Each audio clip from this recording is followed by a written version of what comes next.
Chroma key, or commonly referred to as green or blue screen, is the act of completely replacing a solid colored background with a CGI or digital background.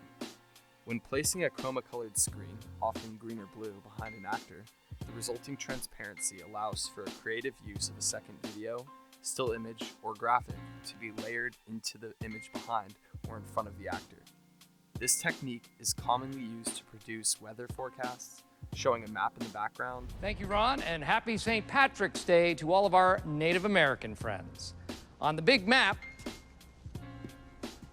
where's my map? There's no map. It's just green. No, there's a map there. Look at the monitor. Right? Oh, God. Ron, where's my legs? Where are my legs? Your legs are there. I don't have any legs, Ron. Your legs are fine. The color of your pants just matches the chroma key behind you. See, you're standing right now on your legs. Or place a person in front of a background to make it look like they're in a different physical space. It can also be used to produce special effects. For example, to make someone look like they're flying by compositing a moving background behind them while they act like they're flying, and other cinematic tricks. In 1898, George Méliès developed a meticulous technique that involved combining multiple frames of film in multiple exposures. By blocking parts of the camera's lens to leave it blank, then superimposing those blank frames onto an alternative takes of the same sequence filmed by a clear lens, he was able to create a surreal effect that certainly lived up to the reputation that he had as a master of illusion. Magic tricks and illusion became my speciality. The world of imagination. This innovation would later lead directly to the green-blue screen technology we know today. Chroma key was initially pioneered in the late 19th century, but it was not until the 1940s that the background was replaced with a solid color. Green screens were originally blue when the technique was first used in 1940 by Larry Butler on The Thief of Baghdad, which won him the Academy Award for Special Effects. Butler superimposed a man on a horse in front of a city to give the illusion of flying. The green screen continued to be a trailblazing technology throughout the 20th century and beyond. With the emergence of modern cinema, green screens became a standard tool for effective special effects. At this point in film production, we have moved past the old technique of placing actors in front of a green wall. Nowadays, we have sets made entirely out of green or blue, with human props and full-body morph suits to give the audience the illusion of absolute immersion. Producing contemporary films such as Marvel's Avengers, Harry Potter, Game of Thrones, and Alice in Wonderland requires a large amount of special effects, so the chroma key makes editing much easier.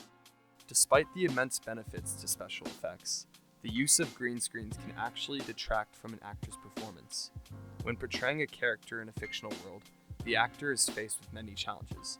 To circumvent these challenges, he must become congruent with the reality of the fictional world, and in order to do so, the actor has to believe in the circumstance of the unfolding scene and live in the moment.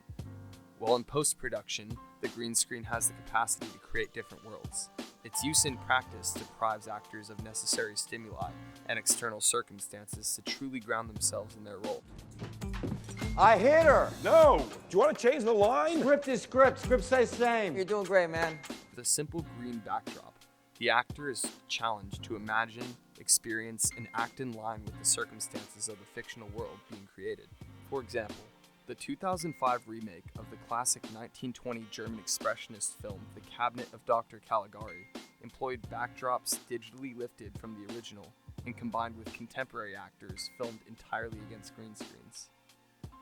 You might need to sit down on a really plush sofa in that world, but to you, it was an apple box, recalls actor John Bingham. In the abstracted world of the green screen stage, tape marks might stand in for doorways or tennis balls for fellow actors. This process undoubtedly places significant pressure on actors. In fact, at one point, during filming of The Hobbit, Sir Ian McKellen broke down crying due to the constant green screen, stating, "This is not why I became an actor." The disconnect between the actor and the environment projected onto the green screen is definitely a production challenge, but this does not limit its widespread use. There are certain technical elements in production that enable green screens to be consistently effective and practical. This consistency is especially important in live news broadcasts where green screens are used as digital backgrounds for talking heads or weather reports. We're expecting rain. Rain across North America from Los Angeles all the way to New York City. Primarily, newsrooms use sophisticated hardware that present the highest quality results, even if the subject is physically close to the green screen and casts a shadow. The image will still be a clean composite that retains shadows and eliminates color spill and screen background imperfection. The studio also has built-in lighting in the ceiling that's permanently positioned and balanced for the broadcast. In particular, KinoFlow lighting is considered the best option for green screen due to their popularity in the professional film industry. They're also known for their reliability and variety of options, which makes them a truly flexible lighting option for any scale project. In aligning the subject with the background, the cameras are perfectly positioned. Producers determine precisely the depth and angle of the shot to capture the whole subject in the right alignment with the background.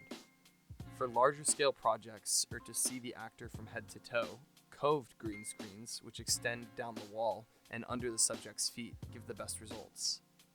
All of these technical elements together combine for a consistently high quality final product necessary for live broadcast with no margin for error. Aside from the inherent artificiality of special effects, Chroma key has proven to be a technological breakthrough in media production. It allows us to visualize all sorts of amazing fictional worlds. When the 1980 film Star Wars Episode V, The Empire Strikes Back, won the Academy Award for Best Visual Effects, the film displayed how film compositing technology literally opened up a universe of possibility with a camera and a screen. What began with Méliès's cinematic tricks has now expanded into a new era of filmmaking potential. In the digital age, green screens are all the more practical with digital green screen technology.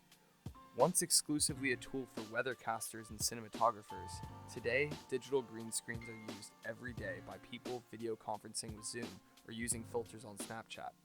It is a playful technology that anybody can use.